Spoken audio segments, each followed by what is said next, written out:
Umar bin Khattab. Umar bin Khattab nama lengkapnya adalah Umar bin Khattab bin Nufail keturunan Abdul Uzza al-Quraisy dari suku Adi, salah satu suku terpandang mulia.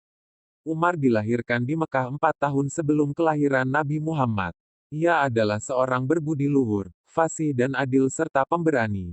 Beberapa keunggulan yang dimiliki Umar, membuat kedudukannya semakin dihormati di kalangan masyarakat Arab, sehingga kaum Quraisy memberi gelar, singa padang pasir, dan karena kecerdasan dan kecepatan dalam berfikirnya, ia dijuluki, Abu Faiz.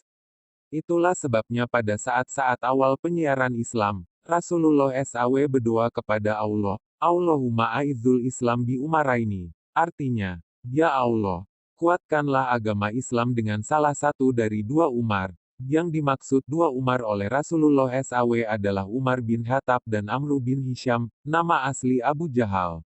Meskipun peristiwa diangkatnya Umar sebagai khalifah itu merupakan fenomena yang baru, tapi haruslah dicatat bahwa proses peralihan kepemimpinan tetap dalam bentuk musyawarah, yaitu berupa usulan atau rekomendasi dari Abu Bakar yang diserahkan kepada persetujuan umat Islam.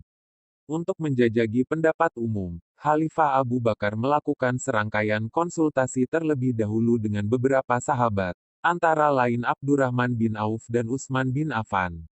Setelah mendapat persetujuan dari para sahabat dan bayat dari semua anggota masyarakat Islam, Umar menjadi khalifah. Ia juga mendapat gelar Amirul Mukminin, komandan orang-orang beriman. Di zaman pemerintahan Umar, pusat kekuasaan Islam di Madinah mengalami perkembangan yang sangat pesat.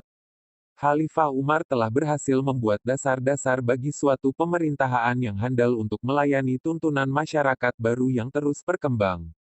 Umar mendirikan beberapa dewan, yaitu membangun Baitul Mal, mencetak mata uang, membentuk kesatuan tentara untuk melindungi daerah tapal batas, mengatur gaji, mengangkat para hakim dan menyelenggarakan hizbah. Khalifah Umar juga meletakkan prinsip-prinsip demokrasi dalam pemerintahannya dengan membangun jaringan pemerintahan sipil yang sempurna. Kekuasaan Umar menjamin hak yang sama bagi setiap warga negara. Kekuasaan bagi Umar tidak memberikan hak istimewa tertentu sehingga tidak ada perbedaan antara pengusaha dan rakyat, dan mereka setiap waktu dapat dihubungi oleh rakyat. Khalifah Umar dikenal bukan saja pandai menciptakan peraturan-peraturan baru, ia juga memperbaiki dan mengkaji ulang terhadap kebijaksanaan yang telah ada jika itu diperlukan demi tercapainya kemaslahatan umat Islam. Khalifah Umar memerintah selama 10 tahun lebih 6 bulan 4 hari. Kematiannya sang tragis, seorang budak Persia bernama Fairuz atau Abu Luwah secara tiba-tiba menyerang dengan tikaman pisau tajam ke arah khalifah yang akan menunaikan salat subuh yang telah ditunggu oleh jamaahnya di Masjid Nabawi di pagi buta itu. Khalifah Umar wafat 3 hari setelah peristiwa penikaman atas dirinya, yakni 1 Muharram 23 Hijriah, 644 Masehi. Atas persetujuan Siti Aisyah istri Rasulullah, jenazah beliau dimakamkan berjajar dengan makam Rasulullah dan makam Abu Bakar. Demikianlah riwayat seorang khalifah yang bijaksana itu dengan meninggalkan jasa-jasa besar yang wajib kita lanjutkan. Manajemen pemerintahan Umar bin Khattab. Pada zaman kekhalifahan Umar bin Khattab sudah dipraktikkan konsep dasar hubungan antara negara dan rakyat, pentingnya tugas pegawai pelayanan politik dan menjaga kepentingan rakyat dari otoritas pemimpin.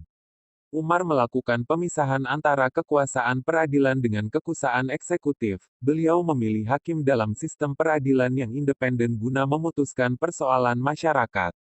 Sistem peradilan ini terpisah dari kekuasaan eksekutif, dan ia bertanggung jawab terhadap khalifah secara langsung.